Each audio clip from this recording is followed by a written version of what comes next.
बिस्मिल्लाहिर्रहमानिर्रहीम जी। उसके बाद है सेक्शन 223 डिस्कस हम कर रहे थे principles duty to agent.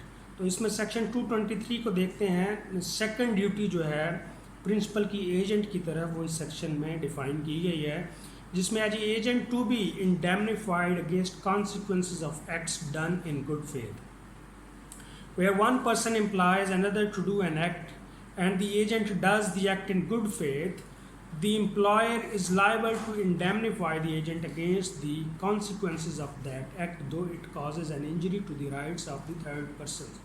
So, if the agent has acted in good faith, there is no mens rea, there is no ill will, there is no bad intention, and while acting in good faith and while remaining within the jurisdiction granted by the principal in exercise of powers in the execution of the business of the principal, the agent acted in good faith and done something, unfortunately in consequence of that act any loss has been incurred, any injury has been caused to any third party. So in this particular circumstance, the principal shall be liable to make good that loss to the third party on behalf of the agent, and there will be no responsibility on the part of the agent to sustain that loss on his own shoulders. Why? Because the intention is good, there is no mens rea, there is no express violation of the authority granted by the principal. He or she is found to be remaining within the jurisdiction granted by the principal. So it happens sometimes you acted in good faith, but the consequence of that act did not bring good consequences, results. So same is happening in this section. If anything like this happens in consequence of any act done in good faith, which is bringing bad results, the agent shall not be liable to the third party. Instead, the principal shall be liable to make good that loss to the third parties. And in case if the agent has sustained that loss and he himself has compensated third parties out of his own accounts, then the principal shall be liable to indemnify the agent for that money, for that compensation. For example, a decree holder and entitled to execution of B's goods requires the officer of the court to seize certain goods representing them to be the goods of B. The officer seizes the goods and is sued by C, the true owner of the goods. He is liable to indemnify the officer for the sum which he is compelled to pay to C in consequence of obeying A's directions. In this case, A is a person who got a decree against another person B for the execution of the goods of B. So B, another person who is the officer of the court, you can say him C. A asks C, the officer of the court, to seize the goods of B. For example, his house, his car, his grains, his movable or immovable property. So in this case, the principal, who is A, he thinks that these goods belongs to B, but as a matter of fact those goods does not belong to B. Instead those goods are property of another person, a third person, who is C.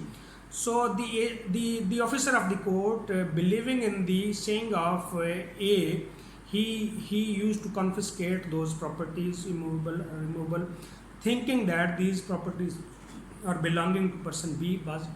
But later on, a person C, he sues the officer of the court, claiming that these properties were my ownership, these properties belongs to me, and they have been unlawfully confiscated by the officer of the court, and due to which my reputation has been injured in the society. I have sustained this much loss in consequence of this act of the court, which should be compensated by this officer of the court. So in this particular example, the officer of the court shall not be liable to pay the damages to the person C out of his own accounts. Instead, the principal who authorized him, who directed him, who pinpoint that these properties belong to person C, and believing in his saying, he did so.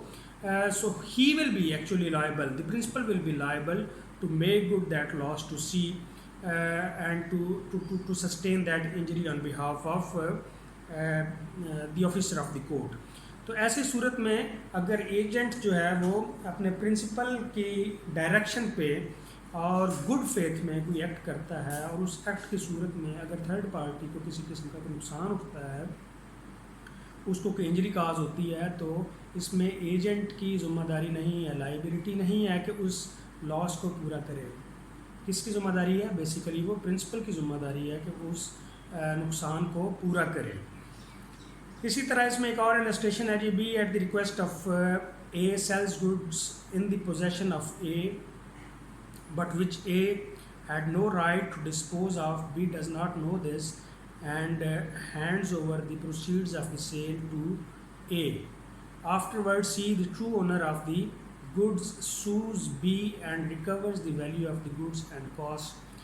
एक शख्स है A है जो कि एक दूसरे शख्स को जो कि B है उसके साथ एक कॉन्ट्रैक्ट ऑफ एजेंसी करता है, ठीक है, और उस कॉन्ट्रैक्ट ऑफ एजेंसी के तहत तो उसके साथ ये मुआहदा करता है कि ये 1000 मन जो है गंदम जो कि मेरे गोदाम में पड़ी है, ये मेरी प्रॉपर्टी है, आप इसको मेरे बिहाफ पे इसको सेल कर दें और सेल मनी जो है वो मुझे ट्रांसफ़र कर दें और इसमें 5% या 10% आपका कमीशन होगा। तो बी जो है वो believing so that this property belongs to A, वो उसका सेल परचेज का मुआहदा करता है, एग्रीमेंट करता है और उसको सेल कर देता है। अब उसका जो ट्रू ओनर है उस ग्रेन का, उस गंदम का, उस कॉटन का, जो कि सी है, वो एजेंट को सू करता है कि जी इसने मेरी जो प्रॉपर्टी थी इसने मेरे से पूछे बगैर उसको सेल कर दिया है। तो यहाँ पे